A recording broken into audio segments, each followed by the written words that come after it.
After reading God's words, I reflected on why I was always afraid of being chosen as a leader. I always thought that if I took on leadership duty and didn't do it well, I would easily be replaced, and any mistake might lead to me being eliminated. From God's words, I understand that although leadership involves a larger scope of responsibility and more pressure, there are also more opportunities to train.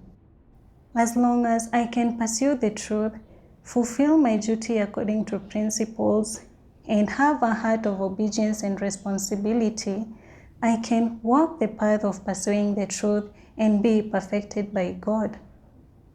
What duty I perform does not determine my outcome. What determines my outcome is my corrupt disposition.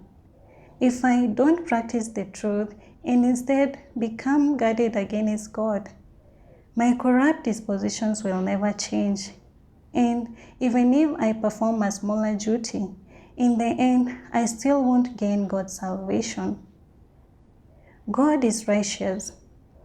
When we make mistakes in our duties, but we can seek the truth, reflect on ourselves, submit to God, and practice according to God's words, God will guide us and will continue giving us opportunities to continue performing our duties.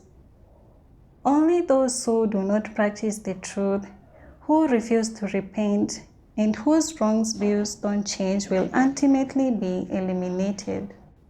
Later, I had been chosen as the main leader responsible for watering work.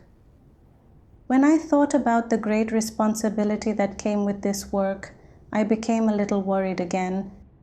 I realized that I will need to forsake my own fleshly interests and deny myself. I quickly prayed to God, willing to practice being an honest person and put all my heart and strength into fulfilling my duty. This time, I wanted to change my attitude. No longer be selfish, but seek to satisfy God's intentions. Through this environment, I also saw that God was not using this duty to expose or eliminate me, but through this duty, I come to understand myself more deeply, and my corrupt dispositions were revealed even more. This was God's way of perfecting me.